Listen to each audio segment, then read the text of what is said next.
Hello everybody, Moarhammer here, and I've got another battle report for you.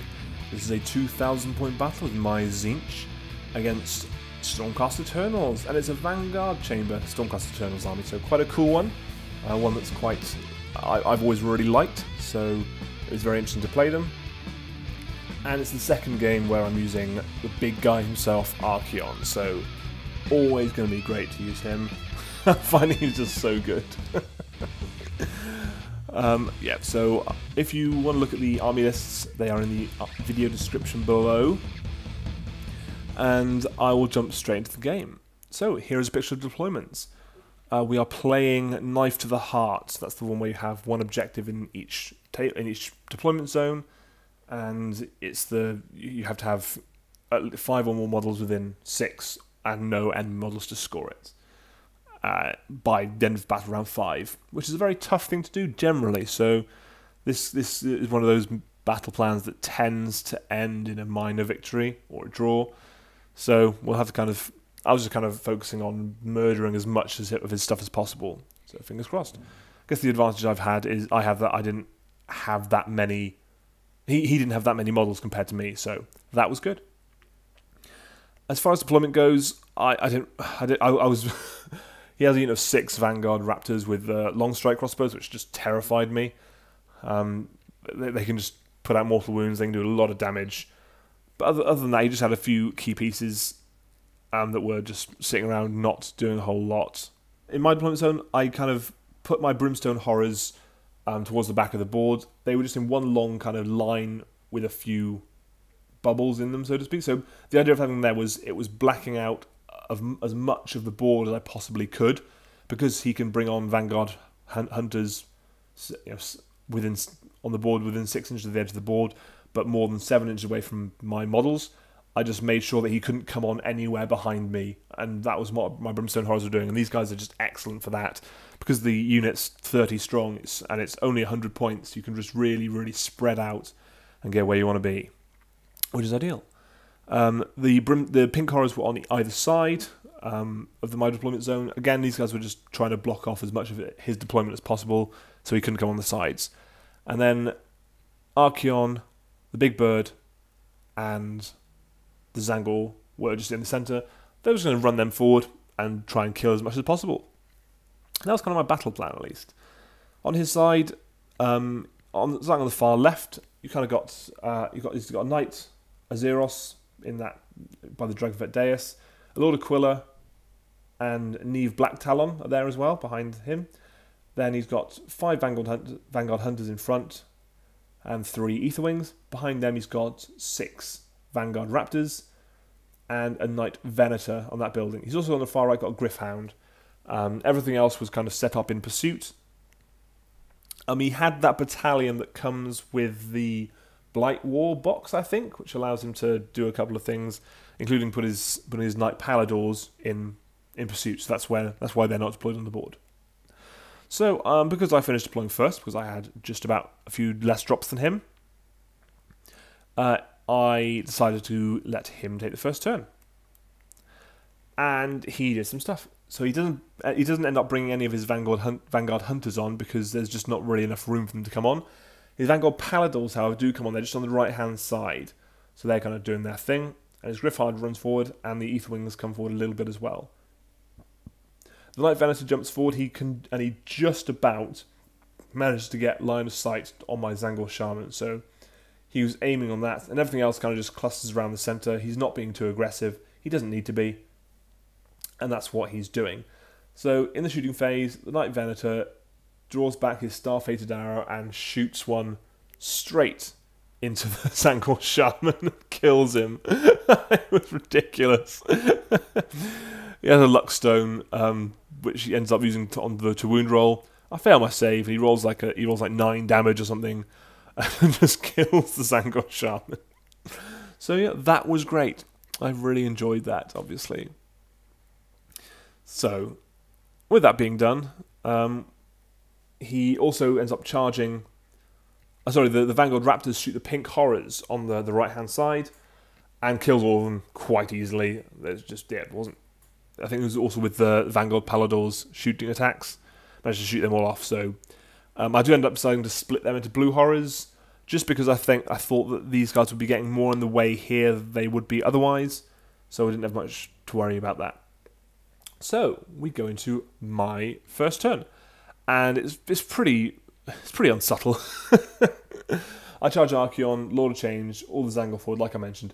I leave my Brimstones where they are, just to kind of block off, to keep the back of the board blocked off. I don't want him jumping in and taking the objective, because that would not be good for me. And then the blue horror is going to come forward a little bit as well.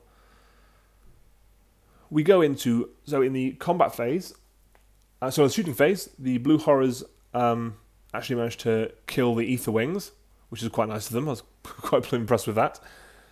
And we do some charging. So Archaon, with the help of 2 Destiny dice, manages to get in to the Knight Venetor in combat. He also manages to get, because he's some of his weapons are ranged 3 inches, he manages to get into combat with the Vanguard-hunters. And with some pretty spectacular rolling and some cool abilities, managed to kill the Knight Venetor, no problem, with Slayer of Kings. And then the heads and the tails, they've got 3-inch range to kill 2 or 3 of the Vanguard-hunters. Then because I killed them with the heads, the Nurgle head throws up and kills another Vanguard-hunter. And then because I can adjust his battle shock by 2, he fails battle shock, and that Vanguard-hunter flees, meaning that I've got rid of a big chunk of his army right there, which is fantastic. I mean, unfortunately, it does mean that I'm in prime position to get shot off by Vanguard-raptors. But at the very least, very most, he could do 12 wounds. So I wouldn't be dead, but we'll have to see. So we go to the initiative roll-off. And if I won this, it would be game over. In fact, we said it right there. If I won, it would be game over. And wouldn't you know it, I don't win it. So we carry on going. He does bring on one of the units of Vanguard-hunters on the back right, so the top right-hand corner.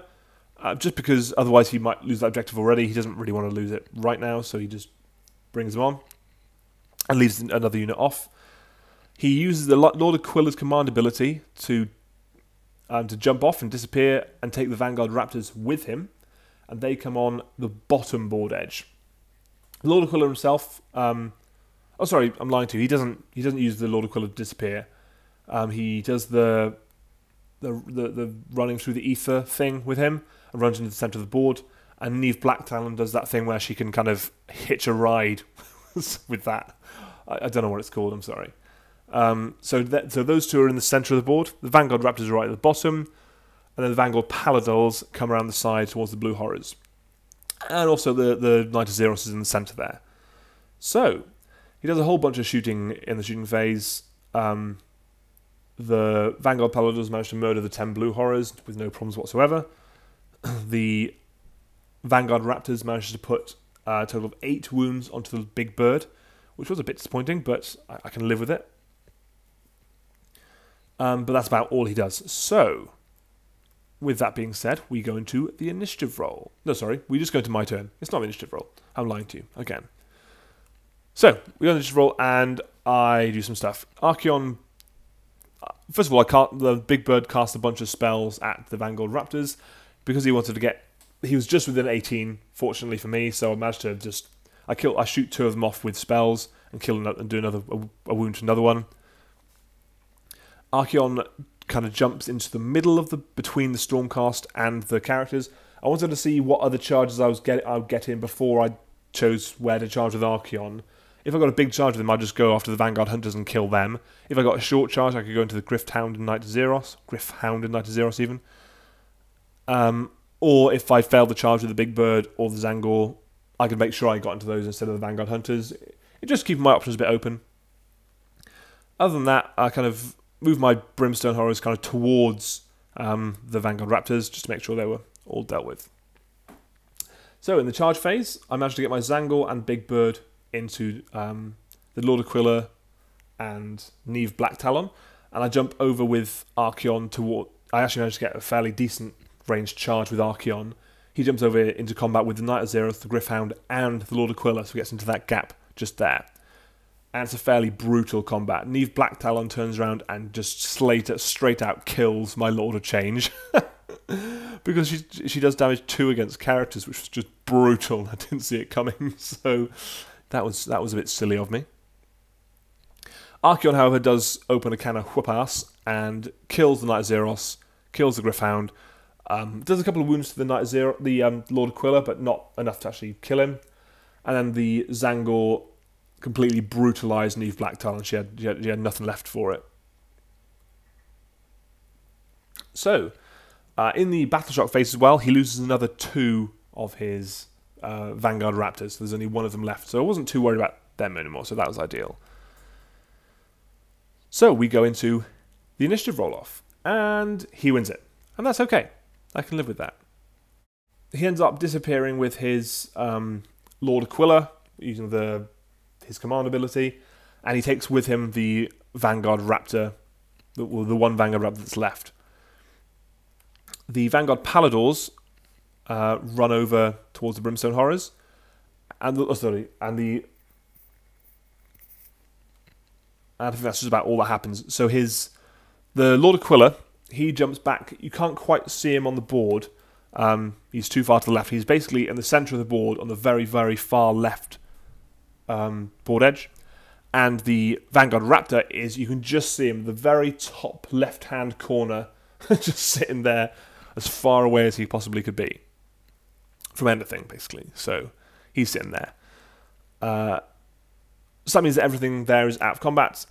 He does throw a bunch of weapons at the Brimstone Horrors, killing a bunch, and I decide to remove them from closer to the Vanguard Palladors as possible, because I don't want him charging. He does fail that charge as well, which was ideal. So there's not going to be any horrible charges there, getting him onto my objective, because I really did not want that. Because 6 Palladors are probably quite tough to get rid of. Not that I've ever fought them before, but, you know. So we go to my turn, and I decide to I charge Archaon at the Vanguard-hunters at the top right. I charge the Tzaangor at the Palladors on the bottom. Brutal combat ensues. Archaon manages to murder the Vanguard-hunters. The Tzaangor managed to murder the Palladors. I kill 4 of them. I think another one flees from Battleshock, and he's just not going to be able to do nearly as much damage as he needs to be able to do. I also managed to kill his Lord-Aquillor with a spell, because I'd done some damage from Archaon earlier in the game. The Pink Horrors cast a spell or 2 at him, which was just a spell, and then also shot him, taking him off as well, so that was ideal. So, got rid of him, which is ideal. So, there you have it. That's the end of the game. It ends up being a major victory for me, because my opponent concedes, essentially gets tabled. So, that was fantastic. Archaon, again, it's just a bit of a battering ram. My opponent had no real answer to him. Not that he could get in a position that was useful, at least. The Palladors charging him may have been okay, if they were also combined with the Raptors shooting him, but he didn't really get an opportunity to do that at any decent time. Because if he had done that, he would have just lost them straight away. So the Vanguard Palladors were kind of out of place, especially when they needed to be toe-to-toe with the Raptors. He did bring down the big bird, which is sad, but again, that's only one of the 3 things that make this army work. Tzaangor, Archaon, Lord of Change. He killed the Lord of Change, but the Tzaangor and Archaon he didn't really have an answer for them. And because my Brimstone Horrors were just blocking out so much of the board, he was really struggling to benefit from his command ability, which allows him to jump around, and even to just ambush in the first place with Vanguard-hunters. So it was a very difficult matchup for him. I can't argue with that. But it was an absolutely fantastic game. We had a lot of fun. We were laughing the whole way. And it was great fun to just push Archaon around and beat face with him. So, thank you very much for watching. If you like my battle report, leave me a comment below. Let me know. There's plenty more to come. You can follow me on Twitter at Moarhammer, Instagram at Moarhammer88, and you can email me at morewargames@gmail.com. So, thanks very much for listening, and I'll see you again soon for another battle report.